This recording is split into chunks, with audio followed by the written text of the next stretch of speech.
Welcome back, listeners, to another interesting episode on the BizBlend Podcast.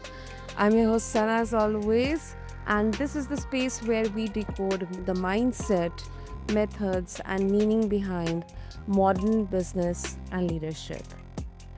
Now, today we are diving into a conversation that every mid career professional, especially the men out there, balancing fatherhood, leadership, and a sense of what's next needs to hear. Our guest today is Dean Taylor. He is a mentor, speaker, and a man on a mission to help seasoned career fathers reignite purpose, build self image, and also create powerful daily habits that are rooted in gratitude and growth. So, after 25 years of lived experience and transformation, Dean now guides others to break free from stagnation and also rediscover what truly drives them or ignites them. So, if you have ever felt like this tension between who you are and who you know you are meant to be, this once is definitely for you. So, Dina, welcome to the show, and I'm really, really honored to have you here with us. Well, thank you, Santa, for having me. I am really excited and honored to be a guest on your show today. Absolutely.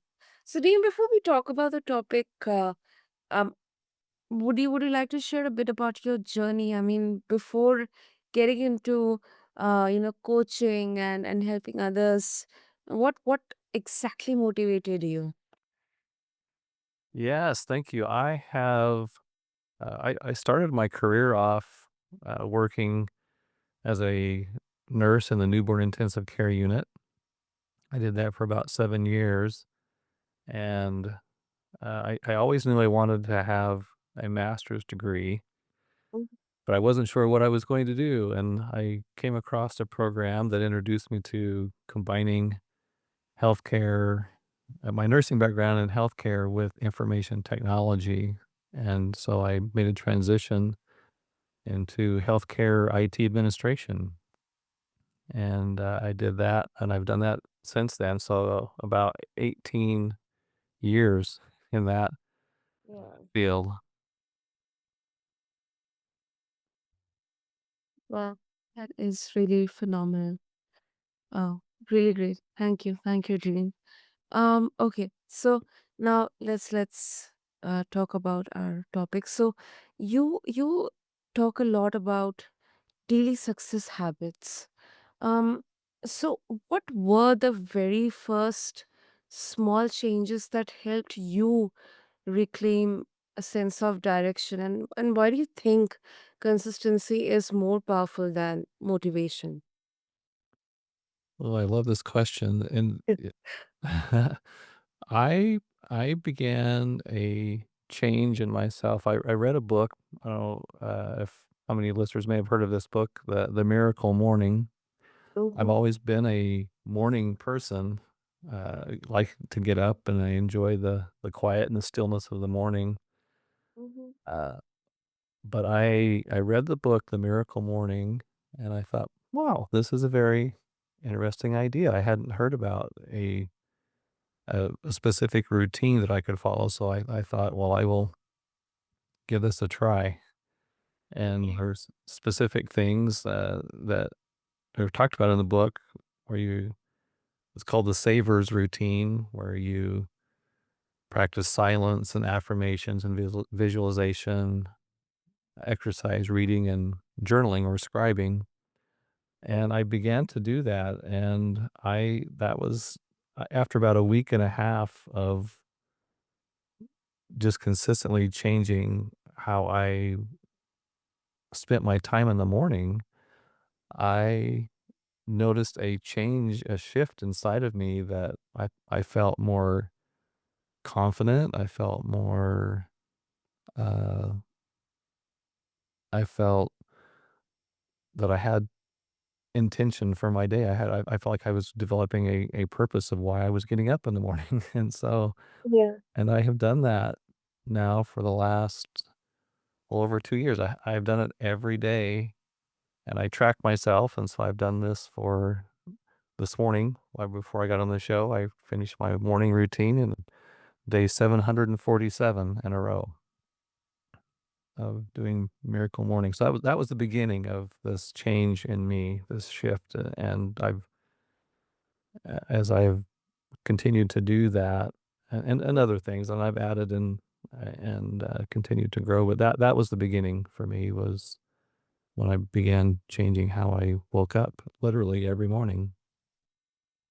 Definitely. That's exactly is the best of the time, because discipline can be really boring.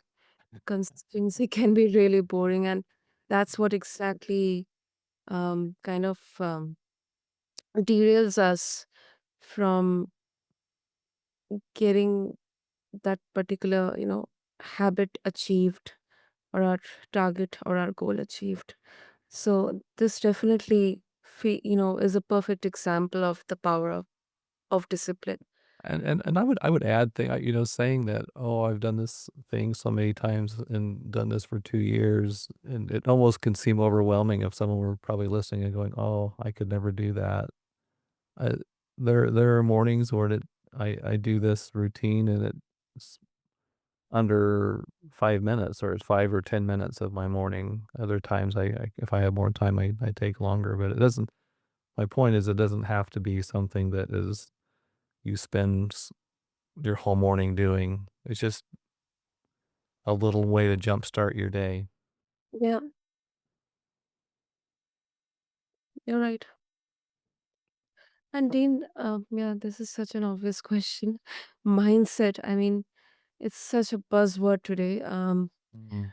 But then looking at looking at this, from the perspective of men who are over 40, how can they retrain their minds? When their past failures can keep, resurfacing. Yeah, I love that, and that and the reason I started with the explanation of the miracle morning was, as I began to work on just how I woke up every morning, I began this, uh, transformation in myself. I started to ask myself, "Well, what is my what is my purpose in life, and what do I really want to achieve?" And as I thought about that, as I was developing myself and doing it with real focus, uh, and having that question about, well, where was I headed? I think a lot of men and fathers and people in career think about, uh, and question sometimes, is this all? Am I meant for more? yeah. And I began to think about that question, ask me, what is my purpose? And I I began to, uh, as I began reading and thinking about that, I just kept researching, and actually one day I have a really good friend of mine, and I told him, so I feel like I have greater purpose. And so I had, through my research and reading, I come across an exercise that that I wanted to try, and I knew I wanted to do it with someone that I could feel, uh, enough trust that I could share experiences I wouldn't feel, I could share, things inside my heart, and could trust that. And so I have a friend that was willing to help me do that, and that was when I began to develop a personal purpose statement, for my life. And that it was just a small thing. It was just, but Mhm. it helped me to start seeing how I could, who I was. And because often people will say, what I found was, uh we often say, well, my why is my family or something like that. And I think those are definitely results of what our why is. But I think our why is really, and our purpose is who we are at our very core, who we are as a person, the things that we value. And that's what as I began to understand and really tap into that and Mhm. realize that how I am every day is driven by who I am internally as a person, the things I truly value. And when I understood that, that began to help me open up and see a greater vision and purpose for who I am and how I could basically be a be that person every day in my life. And that sounds maybe kind of weird thinking about Yeah. an older man, mid 40s, 50s thinking, well, what? But it was that that was that's I guess that's just my story and how I came to start changing my own mindset. Yeah. Yeah, exactly. Everyone will have their own unique journey and story. But I guess I believe that the essence, the fundamentals, they will always remain the same. Yes. I think, yeah, who we are, right, who we are at our core. Yeah, our values. Absolutely. The another really important aspect that you um, emphasize on is the language. The language of how we speak to ourselves and others. So, how exactly does this language, Dean, either limits or empowers leadership? Yes, I feel like what I should say feel like what I've learned in my growth as I have been as we've been talking about intentional about really being clear and driving who I'm trying to become every day. I really learned that, and I think we all probably do this, but we have there's a lot of self-talk going on in our heads. When we there's a lot of chatter that happens, and I began to realize that the words that I say to myself really matter because I'm always listening in subconsciously at least to what I'm saying. And so if I'm telling myself I'm not good enough, if I'm telling myself I'm not smart enough, or those words really matter. And as I began to be really careful about the things I even said internally about myself, and I noticed that my ability to lead and my ability to be confident in myself, uh, Mhm. and how I'll just maybe just give you an example. Like there were times when uh, I would maybe be in a meeting or I would be interacting with someone, and I would I would not state what I really felt because I was worried about there was a lack of confidence in myself, and I thought, well, my opinion, will this really matter, or am I uh, smart enough or wise enough to give this counsel or give this thought? Uh, but as I really started paying attention to the things that I said about myself and and the words that I chose, I my confidence again, I go back to the confidence and really shifted, and I began to see myself as a person of value, and the thoughts and words that I have had uh, had meaning, and I could help people. I could help my team. I could help uh, myself to be a better person, a better leader by not. talking down about myself. That makes sense. Yeah, absolutely. Absolutely. And then, you know, I guess internal dialogue, it often mirrors external performance. So, do you have any specific power phrase, I mean, if you're okay to share, that you use to recenter during any challenging or tough times? Well, like a phrase or something that I'll that I've used before. That your question? Yeah. Yes, yes. I have my own. I recite to myself my personal purpose statement every day. And for me, I'm a man of I come from a faith background, a Christian background. So my personal statement, and I say this to myself, and I'll say it often in the mirror, that I am a son of God and the light unto His people.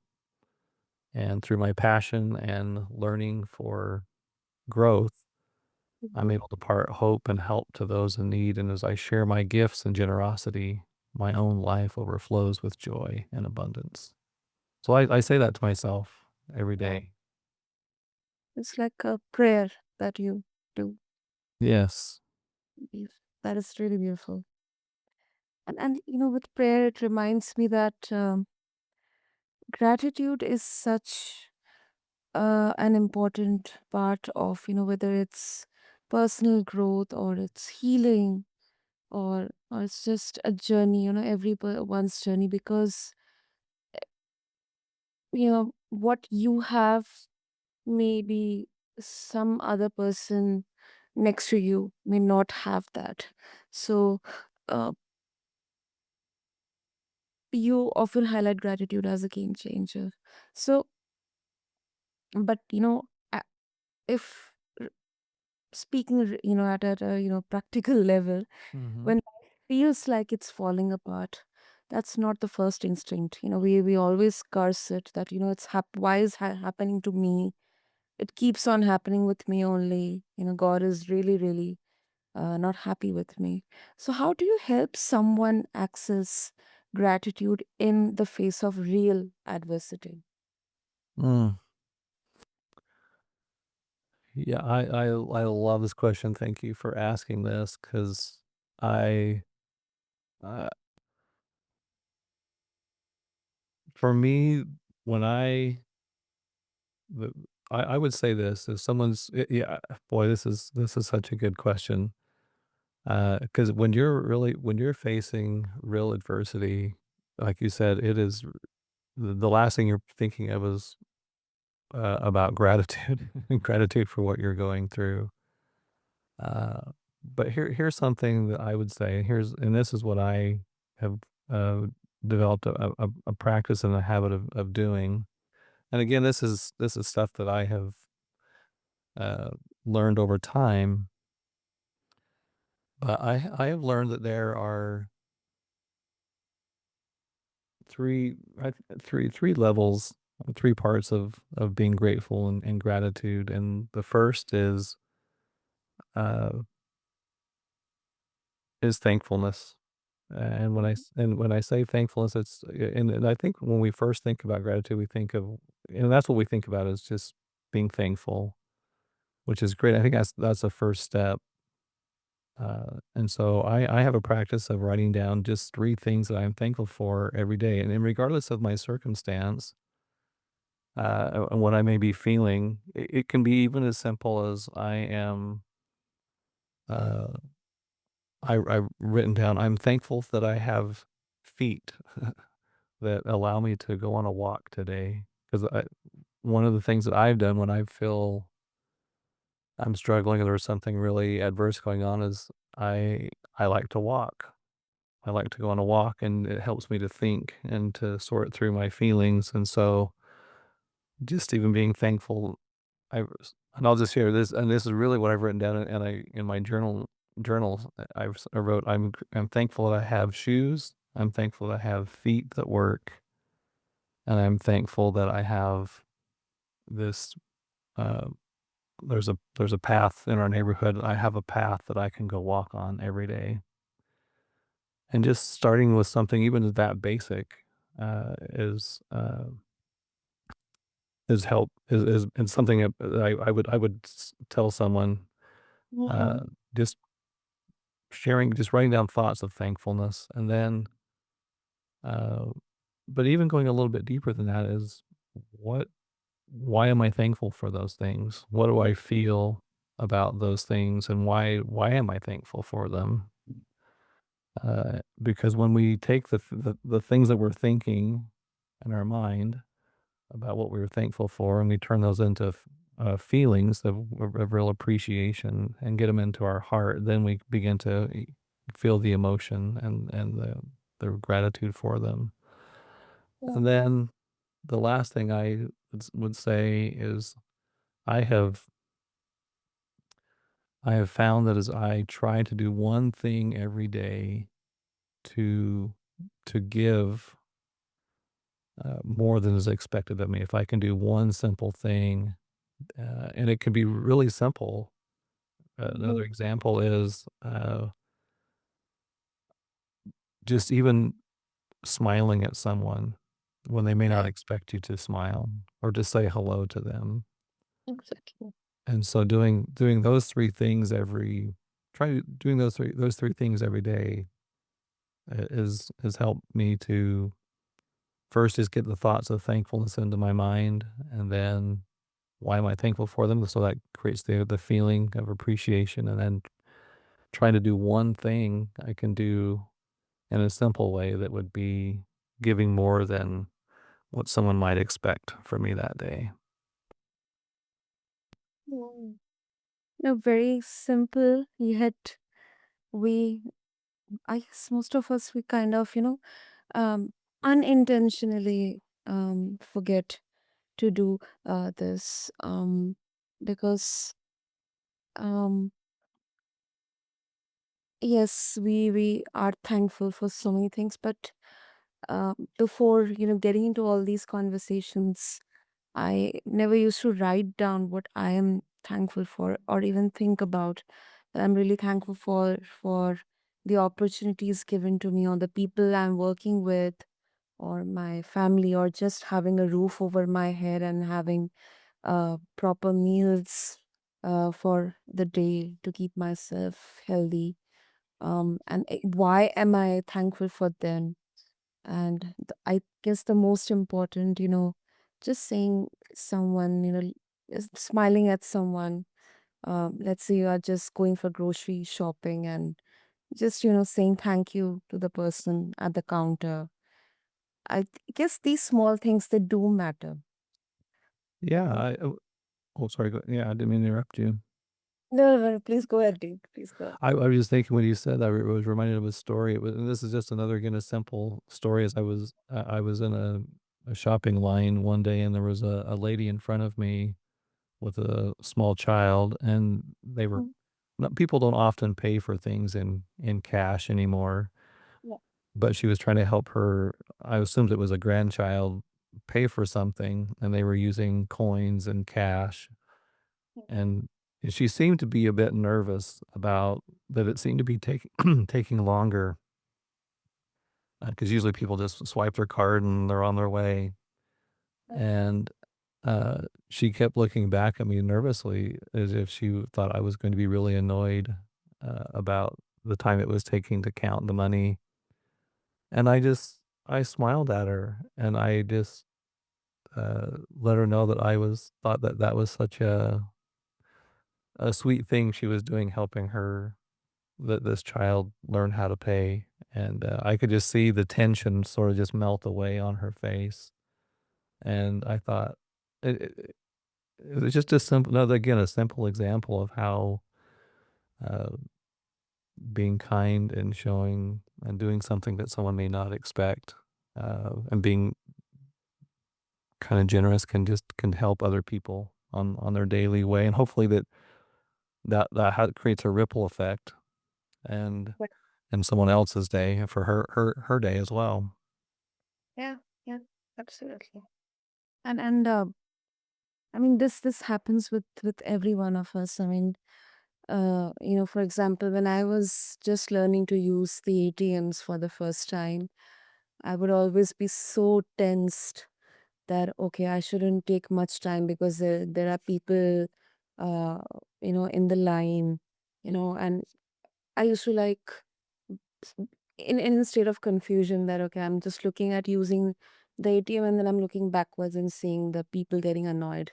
But if somebody is definitely not getting annoyed and just, calm and okay, fine, I'm waiting, you just figure it out. I guess that kind of, um, you know, reassures us that, you know, um, good people are there. They're still there in this world. Um, Yes. and I mean, human people are there. And exactly that's how, in fact, that the internal dialogue, it often kind of projects itself in form of, external habits or external happenings around us as well. It mirrors our external performance also. So yeah, exactly. I mean, you gave such a great example, Dean. Thank you for sharing that. Oh, absolutely. Great. And yeah, before we conclude, um, I think this has to be touched on upon. So purpose. I mean, you mentioned your childhood dreams. They were never really gone. They were just dormant, lying somewhere down in there. So, what would you say to men? Let's say to everyone who believe that it's too late to find purpose again. I have here's what I would say. I would say it's never too late to start dreaming again, but it's always too early to stop. Uh, I, 'Cause I felt that deeply, and this the question about purpose and uh, dreaming again. I found when I was feeling so stuck and Mhm. and I man, I was so worried about what are people going to think about me if I really said that I want to do something different or I want to have more in my life because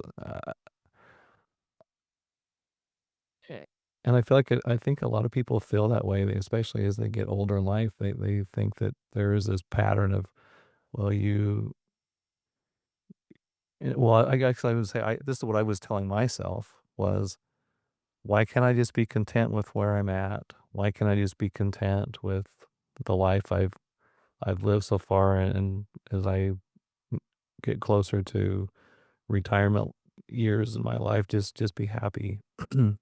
But the thing that never went away for me was this feeling of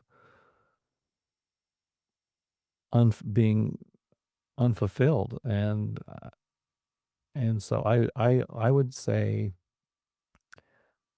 it's it's never too late, honestly. And I feel like I have so much life ahead of me still, and the one thing I don't want to do in my life is get to the last day of my life and look back with this regret of saying, "Oh, I wish I would have just done what I wanted to do." But anyway, that's my thought. Yeah, I so much connect with your thought because many people they don't have the liberty to enjoy love or having